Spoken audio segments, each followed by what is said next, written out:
días para toda la rueda rotaria.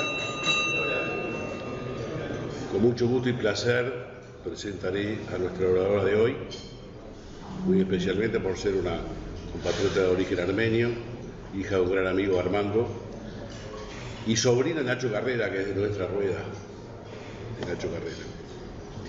Isabel Chakirian es doctora y máster en Administración de Empresas y Contadora Pública. Es decana de la Facultad de Ciencias Empresariales de la Universidad Católica del Uruguay, directora de ATMA, industria manufacturera líder en Uruguay. Además es columnista, muchos la seguimos en el diario El País, y hemos hablado en estos ratos sobre sus jugosos artículos. Es integrante de diversos consejos asesores de organizaciones sin fines de lucro de Uruguay y del exterior. Regularmente es conferencista invitada a nivel internacional en temas de desarrollo empresarial. Desde hace más de 20 años reparte su actividad profesional entre la academia y el mundo empresarial y de la consultoría, la que la llevó a ser reconocida en diversas oportunidades, entre las que se destacan Empresario del Año de la Industria Manufacturera 2010-2011, Emprendedora Emergente del Año por EI en el año 2016, es integrante del grupo de los 100, grupo de las 100 mujeres líderes de todo el mundo que crean más oportunidades para que las mujeres jóvenes en todo el mundo, 2021. Caballero de la Orden Nacional del Mérito por el Gobierno de Francia de este año, 2022. Actualmente ocupa el número 23 entre los 100 mejores líderes empresariales del Uruguay. Está casada con Diego y es mamá de Juan Diego, Agustín y Valentina. Nuestra invitada de hoy expondrá sobre, yo le dije que estaba muy jugado el título y me dijo, escuchame y verás, el nuevo capitalismo. Es de orden mencionar al papá, que me honra con su amistad, Armando Chakirian. Hoy no puede estar acá porque está en el exterior, pero nos acompaña con su cariño. Va a dar algunas preguntas al final, así que por eso empezamos algunos minutos antes. Así que, Isabel, estimada, la tribuna es tuya.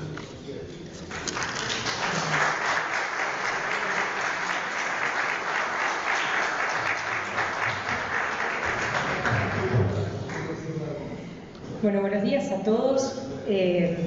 Bueno, muchísimas gracias por esa presentación.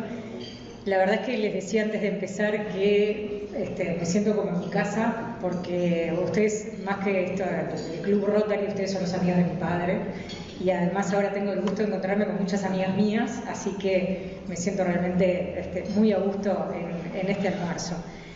Antes de empezar, me voy a tomar un atrevimiento fuera de agenda, y es que les quiero agradecer enormemente a todos ustedes por el apoyo que le han dado a mi padre en este año, que pasó momentos muy difíciles.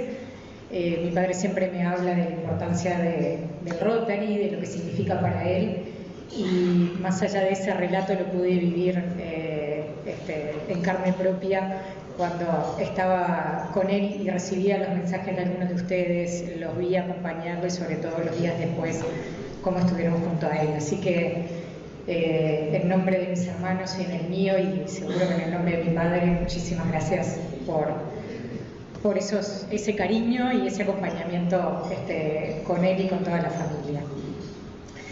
Bueno, hablábamos con Wilder, se me pone nervioso un poco ese título que elegiste para la charla, pero justamente como me siento como en mi casa, voy a hacer un poco de terapia con ustedes y contarles un poquito de cómo es que llegué a este tema del nuevo capitalismo, cómo se ha dado un poco el recorrido en mi vida profesional para llegar a cuestionarme estas cosas, ¿no? Yo cuando era chiquita, esta soy yo, increíblemente era rubia, ahora tengo una hija rubia, entonces me gusta mostrarlo para salvar mi honor, justificar por qué tengo una hija rubia. Cuando yo era chiquita, me preguntaban qué quería hacer yo cuando fuera grande, y yo quería trabajar primero lo que quise hacer fue trabajar en la World Wildlife Foundation, una fundación que se dedica a salvar animales en extinción. Después se me dio que quería trabajar en Médicos Sin Fronteras, una organización que ustedes saben, es un grupo de médicos que van a los países de bajos recursos a salvar niños en la pobreza. Después, cada vez que me sacaban sangre o iba al médico me despatarraba, así que quedó descartado. Y después en un momento se me dio porque quería trabajar en la Asociación de Sordomudos del Uruguay. Me aprendí el alfabeto de señas, pues yo quería trabajar con ellos. No sé si se acuerdan de este dibujito animado, Pinky Cerebro, no sé si alguno recuerda este dibujito de los dos ratoncitos que querían conquistar el mundo, y todos los capítulos era cómo hacemos para conquistar el mundo en el capítulo siguiente. Bueno, yo quería salvar el mundo, era una ratona que lo único que quería era impactar en el mundo de alguna manera. Pasaron los años y hoy tengo 44 años, y ¿qué es lo que dice mi currículum? ¿Qué pasó con esa niña 40 años después? ¿Qué es lo que dice? Como dicen los españoles del currículum vitae, lo llaman hoja de vida. Entonces, como que si en ese currículum estuviera la vida de cada uno, estuviera plasmada en lo que uno hizo profesionalmente, ¿no? Bueno, ¿qué es lo que dice mi hoja de vida? Dice que soy contador público, que tengo un MBA y que tengo un doctorado en dirección de empresas, en administración de empresas. Ya le vi las caras. ¿Qué te pasó? ¿Qué pasó en el medio? Que esa niña que quería salvar el mundo y salvar pandas y niños en la pobreza, que se dedicó a los negocios y nada que ver, ¿no? En las vueltas de la vida me gusta leer, me gusta la filosofía, me gusta la antropología, y di con esta frase que se la adjudican a Aristóteles, pero también otros se la adjudican a Will Durant, un inglés, que dice que somos lo que hacemos repetidamente. De hecho, por eso dice que la base del éxito es hacer las cosas de forma repetitiva, y la perseverancia no tanto un destello de brillantez, ¿no? Dice, somos lo que hacemos repetitivamente. Entonces ahí seguí bajando en mi currículum, y más allá de lo que estudié, ¿qué es lo que hice? A ver si eso me define, ¿no? Si esa es mi hoja de vida, como lo dicen. Y bueno, dice que soy decana de la UCU, como me presentó Wilda recién, que soy directora de ATMA, que fui directora de Escala durante mucho tiempo, un proyecto del Banco Interamericano de Desarrollo para apoyar a emprendedores de toda América Latina a conseguir financiamiento para hacer crecer sus negocios, y que soy fundadora de Corazoncitos, una fundación que apoya a niños con cardiopatía congénita, una fundación que desde 2018 dejé la directiva, pero que, porque ya era hora de que trascendiera a las personas que la habíamos fundado, pero que en el 2010, más o menos en el 2010, junto con otras familias, armamos. Y ahí empieza a hacer un poco más sentido esto de quién soy o cómo me defino, ¿no? Ahí esa niña empieza a encontrarse un poco más. Yo creo que si esta niña me mirara hoy, no estaría tan enojada con lo que hice en mi vida, por decirlo de alguna manera. Pero esto ha sido el resultado de un recorrido como de muy sinuoso, ¿no? Hay veces que conseguía trabajos que mis amigos y la familia me decían, oh, te felicito, ¿no? Tremendo trabajo metiste, ¿estás contenta? Y yo llegaba de noche a casa y no me sentía realizada, como dicen los chicos hoy en día. Y ahí fue que empecé, gracias un poco a esta invitación, me puse a pensar, ¿no? ¿Qué es lo que hace sentido o qué es, y cómo esto del nuevo capitalismo, que es lo que les voy a contar ahora, tiene que ver mucho con mi historia personal. Pero bueno, toda historia tiene un comienzo, ¿no? Todo empieza en algún lugar. Como amigos de mi padre y amigas mías, ustedes saben que yo nací en un hotel. Somos una familia de empresa. Yo siempre digo que no somos una empresa familiar, somos una familia de empresa. En la cena se habla de negocios, siempre se habló de estrategia y de discusiones de ese tipo, más que del partido del domingo hablábamos de temas de empresa. Y dentro de esa familia tuve un gran maestro, dentro de esta empresa tuve un gran maestro, casualmente un rotario que más allá de lo personal fue un ejemplo en lo profesional. Este personaje me hacía entrar a las reuniones de trabajo cuando yo tenía 12 años y me decía, podés escuchar pero no podés hablar. Me decía, tenés prohibido hablar. Y yo estaba calladita así en un rincón escuchando desde chiquita y aprendí que mucho más allá, en este negocio de la familia, mucho más allá de de llevar adelante un hotel y su rentabilidad, que sí eran importantes, también en este hotel, si van al día de hoy, siguen estando, hay casas en el predio del hotel que son casas que se le dan al personal. Hay todo un sistema por el cual los que trabajan en el hotel pueden aplicar para para poder vivir en esas casas, y hay unos criterios en base a los cuales se adjudica. Se apoya muchísimo a cada uno de los que trabajan en el hotel cuando pasan por situaciones personales o familiares complicadas. Realmente es una gran familia. A veces cuando algunos van al hotel y me dicen, el ambiente realmente que se vive es muy familiar, la gente es muy amable. No, es que es una familia grande, de verdad. Y también un enorme compromiso con la comunidad, ¿no? Un enorme compromiso con lo que pasa en la ciudad de Nueva Albesia, lo que pasa en el departamento de Colonia. Y para mí esa era la forma de hacer negocios. Estar muy involucrado con esos otros aspectos que no eran solamente hacer dinero. Así me crié yo. Para mí era lo natural, era lo normal. Pero mi camino profesional de vuelta no se agotó ahí, en esta empresa familiar, y seguí recorriendo. Y empecé en una etapa que yo le llamo la deformación profesional. Ahí empecé mi carrera en la universidad, mi máster y ahí nada más.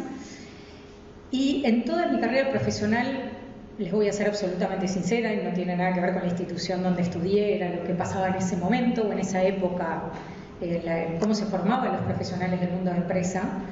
En toda esa carrera profesional solo aprendí cómo hacer números, solo aprendí cómo hacer más dinero, básicamente, qué es lo que yo tenía que hacer para que la sustentabilidad de la empresa pasaba por hacer más plata. Ni siquiera en ese entonces escuché hablar de RSE, de responsabilidad social empresaria. Les juro por amor de Dios, en toda la carrera de grado, y lo repasé para poder decirles hoy con propiedad, no tuve ninguna asignatura relacionada con la responsabilidad social empresaria. Recién en el máster tuve una asignatura que hablaba de estos temas, que hablaba de cuál era la responsabilidad que tenían las empresas en la sociedad, pero era básicamente cómo hacer campañas de beneficencia o altruismo, digamos, de alguna manera, pero después el resto de las asignaturas era una concepción del empresario como el maya oro, ¿no? Digamos, de cómo, para usar la expresión del presidente, era el empresario que tenía que generar mucho crecimiento económico, generar mucho dinero para generar puestos de trabajo. Ese era su rol en la sociedad, punto, ahí acababa. Era el que traccionaba la economía y hasta ahí llegaba su rol. Así me formé yo. Pero seguí el recorrido y me encontré con que había algo que me hacía ruido en el discurso entre lo que yo había estudiado y lo que veía, más allá de lo que había visto en mi propia casa. Y lo que había visto en otros casos. Que es como decía Galileo Galilei, pur si muove, ¿no? Sí, vos me decís que el rol del empresario es hacer dinero, pero después yo voy por ahí y veo que pasa otra cosa, ¿no? Sí, lo que quieras, en teoría es hacer dinero y generar puestos de trabajo, pero por otro lado se está moviendo otra cosa acá que con lo que yo particularmente me sentía más identificada. Casos que me enseñaron que había otra forma de hacer negocios. Y ahí es como desde Escala tuve el privilegio de conocer a distintos emprendedores, como los emprendedores de productividad, un emprendimiento de Colombia que tiene todo un sistema de software, una aplicación que después es como parte de los sistemas de la empresa, que lo que hace es traquear los accidentes de trabajo en las empresas especialmente industriales, de construcción, etcétera, para, a través del análisis de datos, prevenir y anticiparse a potenciales accidentes laborales en una organización. O sea, básicamente estos chicos, además de hacer muchísimo dinero, porque les fue muy bien, estaban salvando vidas, estaban ayudando a que haya menos accidentes de trabajo. O Solo Coco, una historia de un emprendedor de República Dominicana, de una familia muy acomodada, que él se fue a hacer su máster a Estados Unidos, estaba trabajando en Wall Street, le estaba yendo espectacular, y volvió a República Dominicana porque se dio, como nativo de ese país, sabía que las mujeres de bajos recursos en República Dominicana tienen una forma de trabajar el coco de una manera artesanal, de esas tradiciones orales, pero que podían generar productos cosméticos a partir del tratamiento que le hacían al coco. Y entonces él creó una empresa, le dio trabajo a estas mujeres, muchas madres solteras, que las únicas alternativas profesionales que tenían era el tráfico de drogas o la prostitución. Le dio trabajo a estas mujeres y creó este emprendimiento que se llama Solo Coco, y al día de hoy le está yendo espectacular. Están en cadenas de Estados Unidos, en cadenas de supermercados de Estados Unidos colocando sus productos, y le generó una salida digna a estas mujeres. Por supuesto, su emprendimiento tiene un sistema de guarderías, tiene un sistema de apoyo y contención a estas mujeres para que se ganen su dinero de manera digna. Y un emprendimiento de Uruguay, les pongo algunos ejemplos, pero les podría estar toda la tarde contándoles historias como esta. Galeano, un emprendedor uruguayo de más 40, no voy a decir su edad porque si no me va a mandar un llamadito, un emprendedor más 40 que decidió emprender ya siendo grande y descubrió el sistema Galeano, que es básicamente, para decirlo en simple, un holter permanente que tienen las personas con problemas al corazón, que prealerta cuando la frecuencia cardíaca tiene un movimiento irregular, y entonces puede prevenir ataques cardíacos o arritmias o problemas en el corazón. Esto lo desarrolló un uruguayo acá a la vuelta. También con un objetivo de lucro, es un emprendimiento, pero que al mismo tiempo salva vidas. Y después de ver a todos estos emprendedores, imagínense, yo me doy media vuelta, vuelvo a la empresa, vuelvo a Atma, y digo, ¿y nosotros? Somos una fábrica de plástico. ¿Cómo hago yo para salvar vidas? Digamos, ¿no? ¿Cuál es mi contribución desde ese lugar? Y la verdad es que a veces somos muy críticos con nosotros mismos, buscamos como una historia romántica, pero esta foto fue cuando cumplimos 70 años, el año que viene la empresa cumple 75, y me di cuenta que gracias a esa mirada familiar, o ese mismo aprendizaje que mi padre me dio en el hotel, estaba también esa impronta en Atma, y que es una empresa que le da trabajo a 160 personas, y dentro de esas 160 personas que pasan más tiempo de su vida dentro de la empresa que afuera, hay historias increíbles, ¿no? Historias de superación, como el caso de Sandra, que hace poco recibió un reconocimiento, que hace más de 40 años que trabaja en la empresa. Sandra, operaria de fábrica, que fue pasando por los distintos estadios de operario de fábrica, y el otro día me vino a agradecer porque también madre separada, tuvo que salir a hacer un esfuerzo grande para cuidar a sus hijas, y me vino a contar que su hija se recibió de contadora y que está trabajando en Deloitte, que fue mi primer lugar de trabajo. O sea, me orgullo de que la hija de una operaria de Atma empiece a trabajar donde yo empecé a trabajar. Se me infló el corazón, y ella me agradecía porque me decía que por una infinidad de contemplaciones que tuvimos con ella pudo criar esa hija con todo su esfuerzo. O de Camilo, que Camilo entró como cadete a la empresa y hoy es el jefe de ventas. Camilo entró a los 15 años, había dejado de estudiar y entró como cadete, y siempre hace el cuento de que mi padre le dijo, si no terminás el liceo te echo. Sutil, papá, pero lo empujó a terminar su carrera profesional, y al día de hoy es el jefe de ventas de la empresa. Viviana, que empezó como operaria de fábrica y hoy es la tesorera de la empresa, gracias a capacitación interna que le dimos, y por supuesto, por sobre todas las cosas, gracias a su voluntad de superación. O Rafael, también un estudiante de ingeniería que no tenía la oportunidad quería trabajar en una fábrica acá en Uruguay y tenía muy pocas posibilidades, y eligió trabajar con nosotros para desarrollarse profesionalmente. Y ni que hablar Noelia, que asumió como jefa de planta cuando estaba embarazada. Me acuerdo hasta el día de hoy que la llamé para decirle: hola Noelia, te vamos a ascender, si tú querés vas a ser la jefa de planta. Y ella me mira y me dice: pero estoy embarazada. Y yo: sí, Noelia, lo veo, tenía un bombo de 7 meses. Y le digo: contame algo que no sepa, digamos, ¿no? Sí, tuvo su hijo, volvió, la mejor jefa de planta que hemos tenido en muchísimos años. Y somos una empresa que, este es un reconocimiento que nos dieron el otro día, una empresa de plástico con todo lo que eso implica, que recibió un reconocimiento de EDERES por sus buenas políticas de sustentabilidad, un reconocimiento por nuestro impacto en el medio ambiente, o el agradecimiento de Aldeas Infantiles, institución que sé que es muy amiga de esta casa, por apoyarlos en el CADI que tienen en La Paz, que los apoyamos para que pudieran instalar ese CADI en La Paz. Y al final, como que parece bastante más simple, estos casos de emprendedores heroicos que yo les contaba, parece como bastante más simple que lo podamos implementar que yo decía: ¿qué tiene que ver esto que hacen estos chicos con lo que hago yo todos los días? Y bueno, tiene mucho que ver. No se precisan a veces grandes historias o grandes emprendimientos. En el día a día podemos hacer que estas historias confluyan.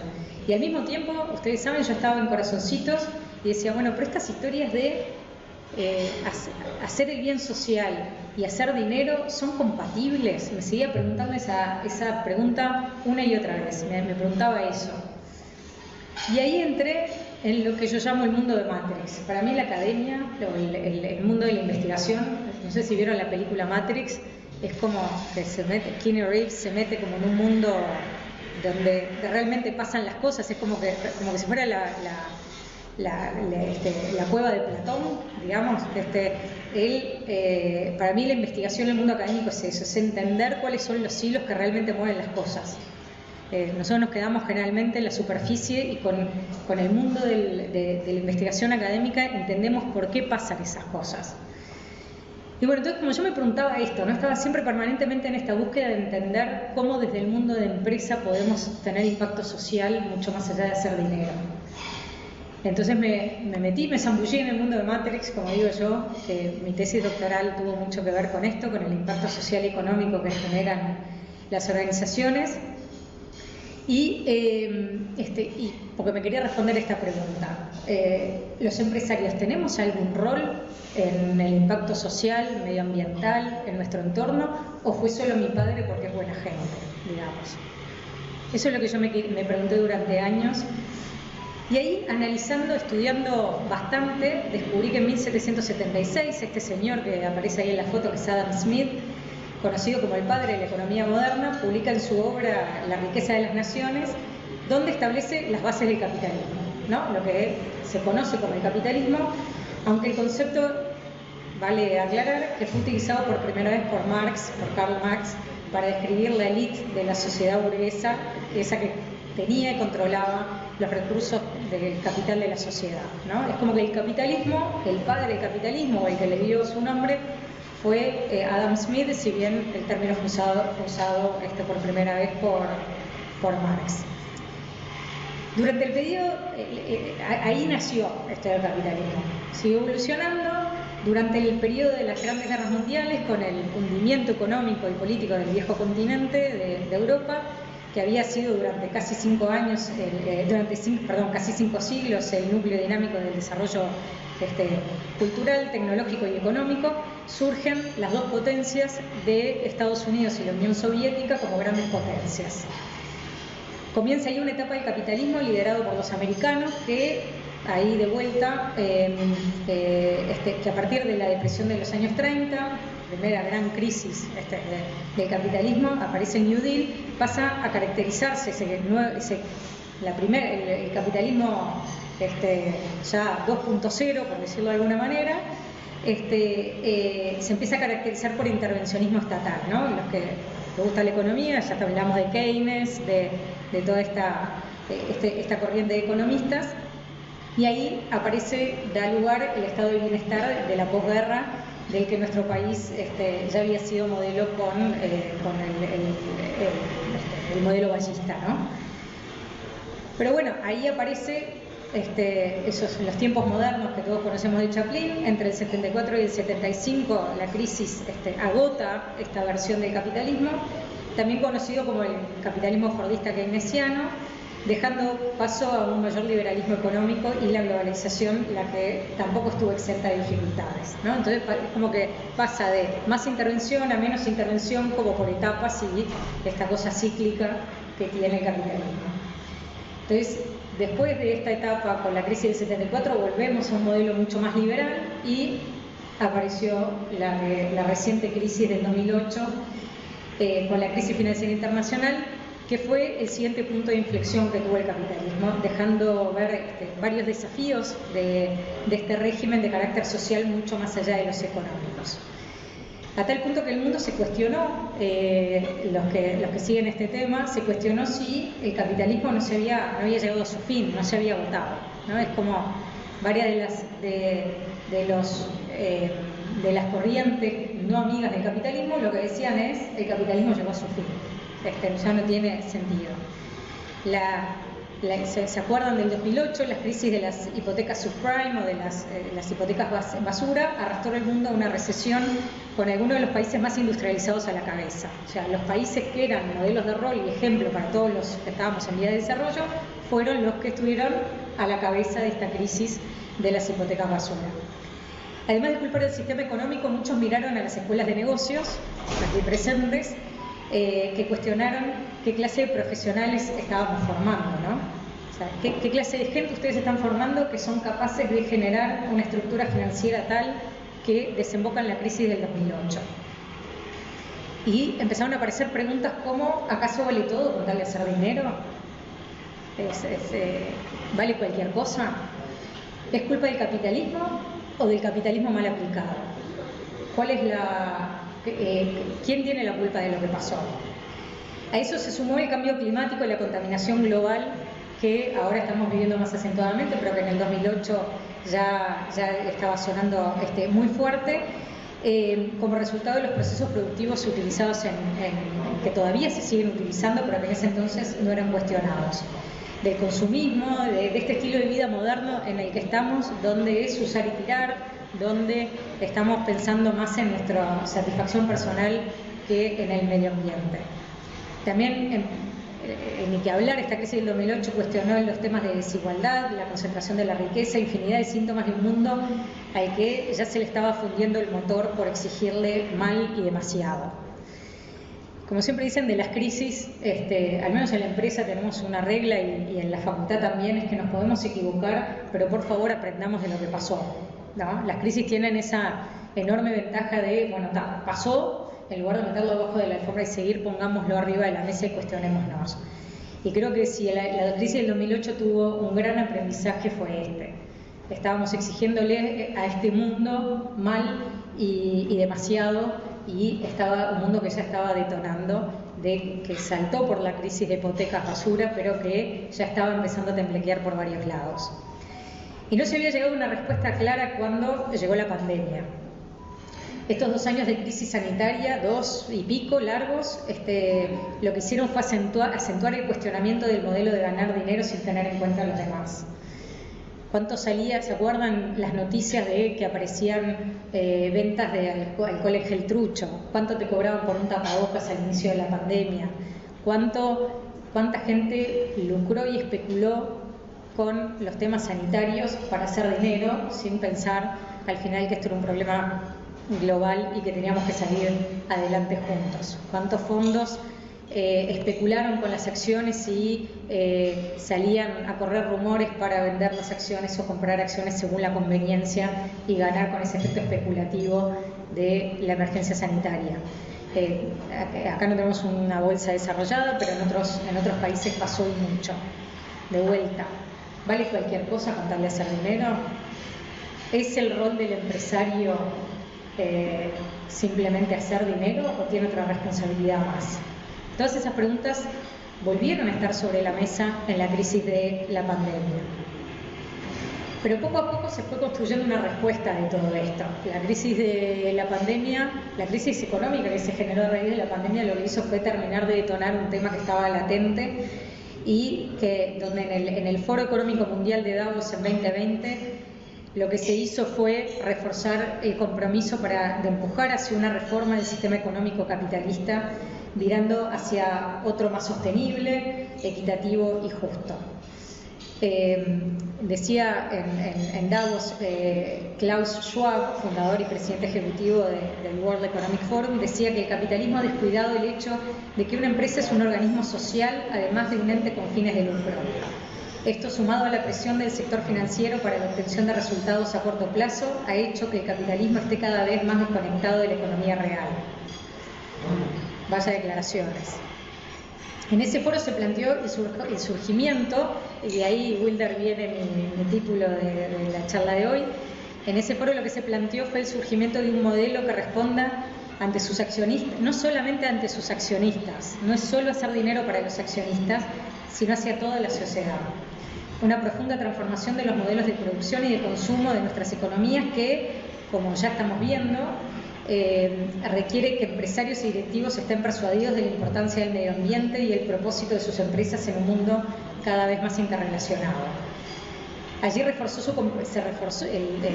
World Economic Forum reforzó su compromiso de empujar la reforma del capitalismo. Para virar o ir hacia un capitalismo más sostenible, equitativo y justo. Schwab decía también, somos muchos los que hemos visto que esta forma de capitalismo ya no es sostenible. El mundo va a explotar si seguimos así, dicho de otra manera. Esta nueva definición que denominó el stakeholder capitalism, o el capitalismo de stakeholder, es un modelo económico en el que el objetivo de las compañías no solo responde ante sus accionistas, sino hacia toda la sociedad.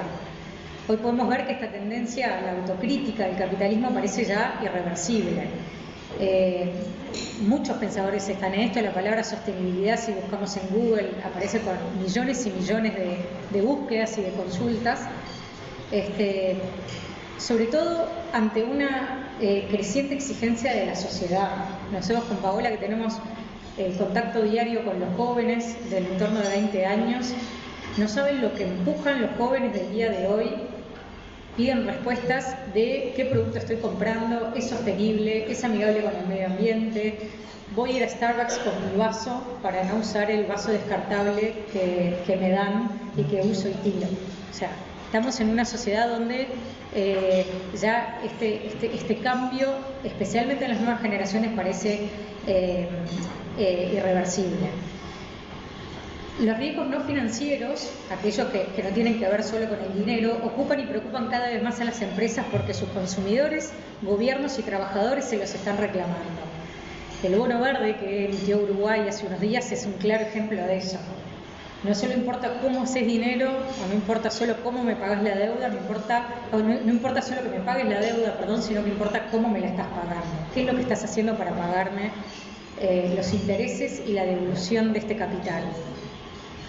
Estamos en la gran pregunta que nos hacemos ahora, que están todos estos temas dando vueltas sobre la mesa, es si estamos en el punto de inflexión de una nueva revolución industrial y social que está modificando los modelos de producción y de consumo de nuestras economías, o estamos hablando de cotillón, ¿no? Si estamos hablando de lo que llaman el greenwashing. Te muestro que hago cosas lindas, pero en verdad sigo haciendo lo mismo de antes. O sea, puro marketing, o de verdad hay una profunda transformación y una revolución de la forma de hacer las cosas. La respuesta todavía no está clara, y de mi experiencia les puedo contar que hay una convivencia de las dos. Pero para que esto pase, para que esta transformación se dé realmente, el mundo requiere de empresarios y directivos de empresa que estén persuadidos de la importancia del medio ambiente y el impacto social como parte de sus políticas de gobernanza, de su propósito y de su razón de ser. A veces le pedimos al Estado, una cosa muy uruguaya es que esto lo resuelva el Estado. Bueno, el Estado ya sacó el bono verde. Ahora nos tenemos que preguntar cada uno de nosotros, como directivos, como líderes de empresa, qué es lo que tenemos que hacer para generar este cambio. El World Economic Forum de Davos justamente marcó una posible agenda con 7 grandes temáticas para lograr un capitalismo más consciente, sostenible y cohesionado, que incluyen nuevos desafíos para empresas, gobiernos, desarrollo tecnológico, futuro del trabajo, cuidado de la salud, geopolítica y, por supuesto, economía. Las empresas no solo deben responder ante los accionistas, sino que deben responder a todos los grupos de interés, consumidores, trabajadores y empleados, además de a la sociedad en su conjunto, a toda la sociedad. De este modo, las empresas deben considerarse a sí mismas como algo más que unidades económicas que generan riqueza. Eso dice el documento de Davos que salió como resultado de esta reflexión.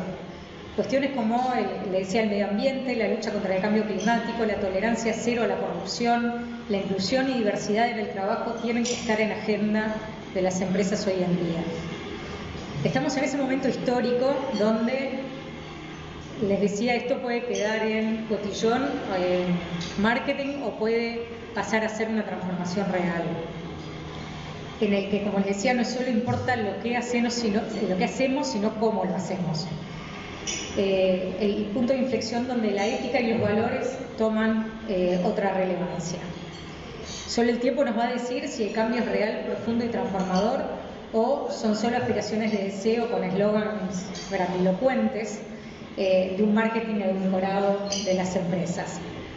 Pero la diferencia no la definen solamente grandes nombres como los pomposos títulos en Davos, ¿no? El poder de definirlo lo tenemos todos nosotros, todos y cada uno de nosotros, en las decisiones que tomamos en el día a día en nuestras empresas y también como consumidores. En los últimos años surgieron diversos cuestionamientos y propuestas, como les decía entonces, que apuntan a reescribir este contrato social, y hay distintas corrientes o distintas versiones al tema. El tema está a nivel macro, de vuelta, en esto de que el capitalismo se vuelve más intervencionista, más liberal, ¿cuál es la solución al final para la economía? Algunas de las respuestas defienden la necesidad de más intervencionismo estatal, como es la mirada del intelectual británico Paul Mason, que es el que está a la derecha, y otras, por el contrario, a que el intervencionismo ha sido la causa de las fallas del sistema, como es el caso de Rainer Zitelmann, un economista que vino a Uruguay hace poco, invitado por el CED, que tuve el gusto de conocerlo gracias a Agustín Iturralde, que me invitó a un almuerzo con este economista, donde presentó justamente su libro que se llamaba El capitalismo no es el problema, es la solución. O sea, de vuelta y corrientes, donde dicen la solución a todos los males que tenemos es más, algunos dicen que es más intervencionismo, otros dicen que es menos. Pero a grandes rasgos las nuevas propuestas tienen un punto en común. Las empresas precisan o necesitan medidas de éxito más variadas que simplemente las ganancias y el crecimiento, entre otras cosas porque esto no es sostenible en el planeta en el que estamos. Hace más de 3 décadas la Comisión Brundtland de las Naciones Unidas destacaba en un documento que sacó que se llamaba Nuestro futuro común, que los impactos sociales y medioambientales son relevantes y deben incorporarse a los modelos de desarrollo. A partir de ahí, varias ideas se desarrollaron, entre ellas esta corriente que se llama el capitalismo consciente, inspirada en las prácticas de las llamadas marcas éticas y el capitalismo inclusivo, defendido tanto por el Banco de Inglaterra como por el Vaticano, que busca un capitalismo para el bien común, le llaman, ¿no? La economía hay otra corriente que se llama la economía de la dona, les digo por si se quieren divertir y googlear y estudiar sobre esto, de una señora que se llama Kate Raworth, un nombre medio raro, que es conocida como la Keynes del siglo XXI, que sugiere que es posible prosperar económicamente como sociedad y al mismo tiempo permanecer dentro de los límites sociales y planetarios. También está el modelo de los 5 capitales de Jonathan Porritt, el autor del Capitalismo como si el mundo importara, que pide la integración de los 5 pilares en los modelos económicos existentes: el natural, el humano, el social, la manufactura y el mundo financiero. A partir de todas estas ideas, las empresas están comenzando a adoptar los 5 capitales como parte del movimiento de las empresas B o B Corporation. Acá en Uruguay está el grupo de empresas B muy asentado y trabajando muy activamente, y los invito a investigar más sobre este tema. Las empresas certificadas B, que es lo que hace este grupo acá en Uruguay, adhieren a considerar el impacto de sus decisiones en sus trabajadores, clientes, proveedores, comunidad y el medio ambiente.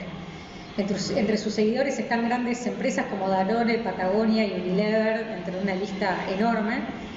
Y a su vez en 2019, para ver un poco qué es lo que pasa acá en Uruguay, ¿no? Porque esto decimos, está todo muy lindo en otras partes del mundo, pero acá en Uruguay somos 3 millones, 3,5, está difícil tener en cuenta todas estas cosas. Bueno, la verdad es que estas empresas están acá en Uruguay, el Sistema B está trabajando muy fuerte y le está yendo muy bien. Adicionalmente, en 2019, más de 180 directores ejecutivos corporativos de todo el mundo, que incluyen a Walmart, Apple, JP Morgan, Chase y Pepsi, publicaron una declaración donde redefinen el propósito de una corporación, o sea, mucho más allá de un nuevo capitalismo a nivel macro. Ellos se comprometen a redefinir el rol de sus grandes corporaciones y publicaron esta declaración con lo que ellos llamaron el propósito de una corporación, que reconoce que deben redefinir el papel de las empresas en relación con la sociedad y el medio ambiente. Se hacen cargo de que es parte de la responsabilidad de la empresa. Es decir, tienen que ofrecer beneficios no solo a sus accionistas, sino que a un montón de actores más de la sociedad. Davos marcó la agenda, pero todos estos actores, esto no se hace solo con las empresas, no se hace solo con los gobiernos, no se hace solo con los consumidores. Hay que trabajar en conjunto para que esta nueva sociedad esté al servicio de mayores aspiraciones. Pero de vuelta, volviendo del mundo de Matrix, volviendo del mundo académico, volvemos de vuelta para arriba. ¿Qué hacemos nosotros con nuestras empresas? ¿Qué hacemos nosotros en nuestro día a día? ¿Cuál es la responsabilidad de las empresas, ¿no? Que salimos de acá, Isabel, muy linda la charla, pero a las 2 de la tarde volvemos al escritorio y ¿qué es lo que tengo que hacer? No sé qué es lo que tienen que hacer, pero por lo menos les voy a tratar de dar alguna pauta. ¿Cuál es la responsabilidad de las empresas o de los negocios en los que está cada uno de ustedes? ¿Cuál es la responsabilidad del empresario en la sociedad entonces? ¿Cuál es la responsabilidad de los que lideran los negocios? Seguramente si hiciéramos esta pregunta por la calle, la respuesta sería muy variada. De hecho, Julita lo sabe, me responden unos cuantos disparates en las columnas cada vez que hablo sobre este tema, o me dicen, no, pero este no es el rol de la sociedad, porque si no me van a cobrar los productos más caros, porque usan el dinero para otro montón de cosas que no es hacer los procesos lo más eficientes posibles para que yo pueda comprar lo más barato posible, ¿no? Se generan ese tipo de discusiones. ¿Qué debemos esperar y qué debemos exigir a las empresas en la sociedad en la que estamos? Y en el ámbito público ni que hablar. ¿Qué es lo que las empresas tienen que dejar, el gobierno tiene que dejar a las empresas hacer? ¿Y qué les pide a cambio? ¿Hasta dónde dejamos a las empresas actuar libremente? Hasta hace unos años la respuesta a esta pregunta estaba muy clara.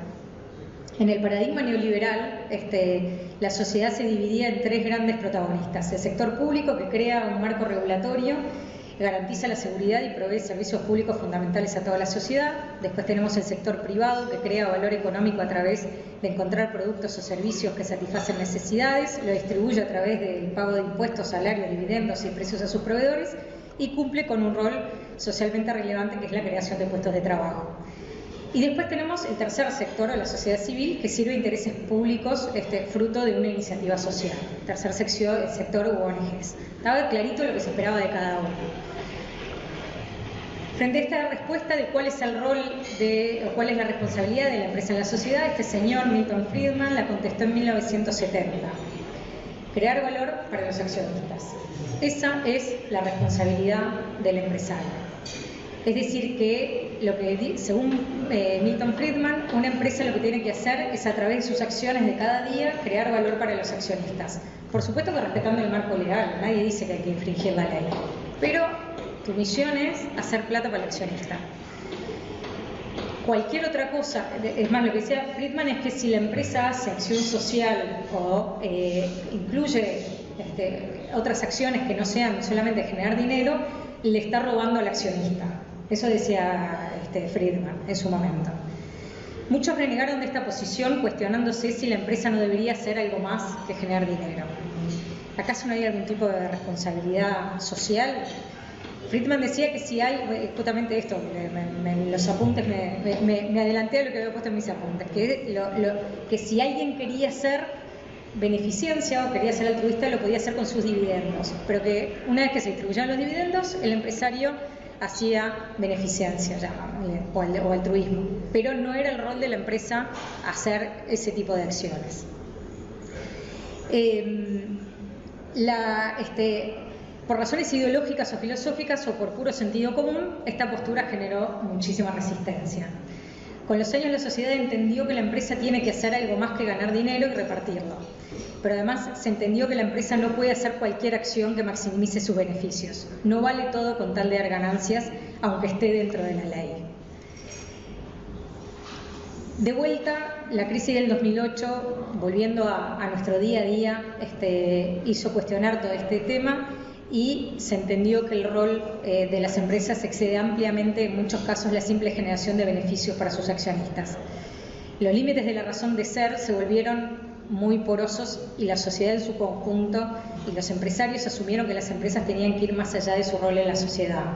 Todos sabemos que la salida de la pandemia fue en gran medida al lugar y al rol que ocuparon empresas para lograr salir todos adelante, desde empresas que se pusieron a construir respiradores hasta empresas que ayudaron a personas que no tenían, que estaban pasando por momentos difíciles, y entender de vuelta este concepto mucho más solidario de que si el otro, que la pandemia creo que nos dejó ese gran aprendizaje, que no basta con salvarme yo, tengo que ayudar a otro, porque si no nos vamos a hundir todos juntos, o tenemos que pensar en conjunto.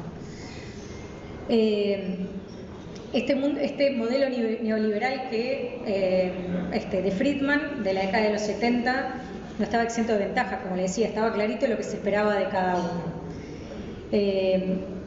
Pero ahí pasamos de este modelo de shareholder, pasamos de esta economía del shareholder o accionistas en inglés, al modelo de los stakeholders o grupos de interés que se ven afectados o tienen relación con la empresa.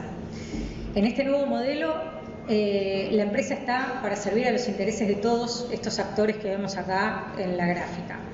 Se entiende que tiene una función social y se relaciona con grupos sociales que van mucho más allá de los inversores, clientes, empleados y proveedores. Están también involucradas las familias de los empleados, comunidades locales, gobiernos, colectivos sociales, entre tantos otros con los que la empresa de alguna forma se relaciona. Pero además se espera que les tenga que servir de alguna manera.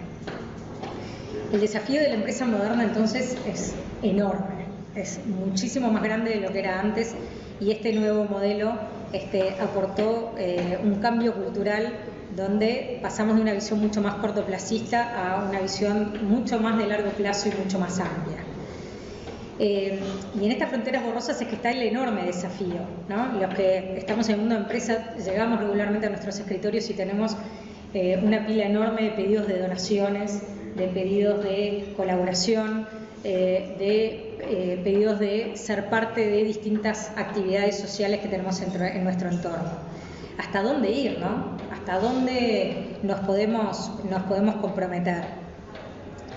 Este señor, quizás la respuesta pasa por este señor que se llama Santo Tomás de Aquino, que filósofo y teólogo, que no tiene nada que ver con el mundo de empresa, pero que desarrolló un principio que se llama el principio de subsidiariedad.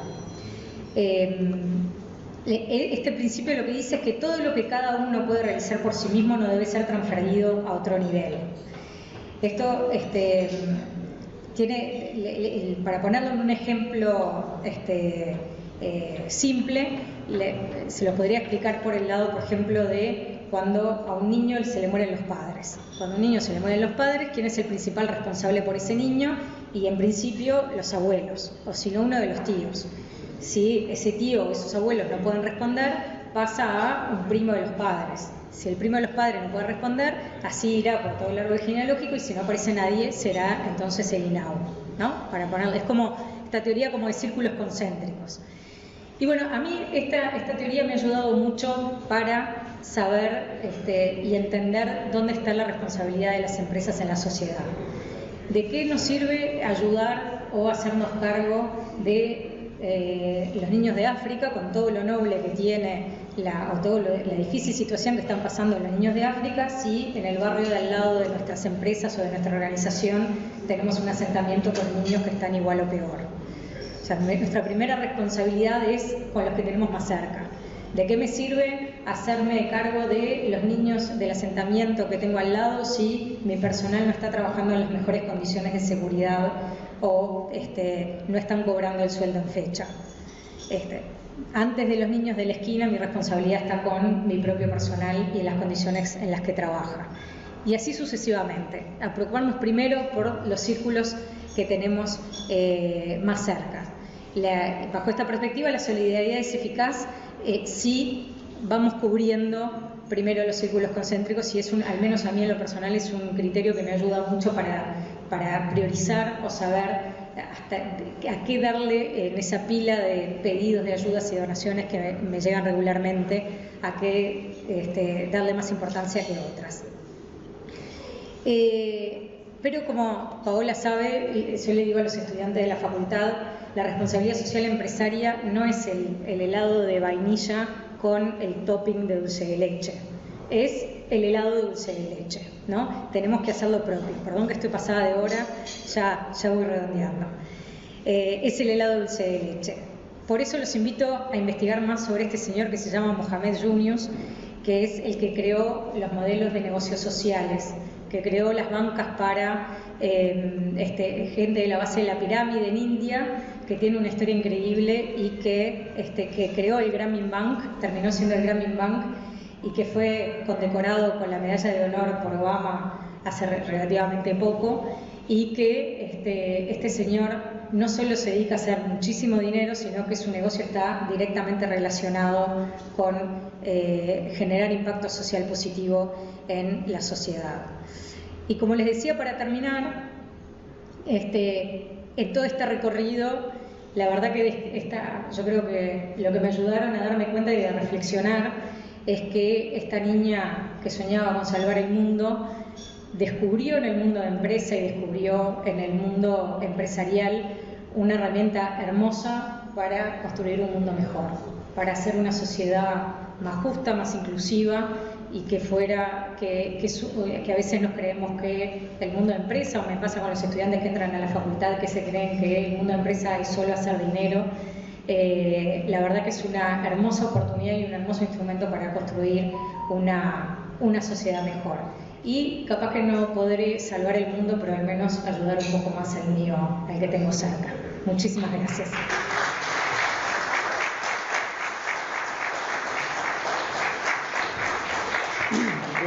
Agradecemos a la contadora Isabel Chacleán, decana de la Facultad de la Católica, de la Universidad Católica, por la buena disertación que nos realizó, y encantados de haberla tenido acá en esta rueda rotaria.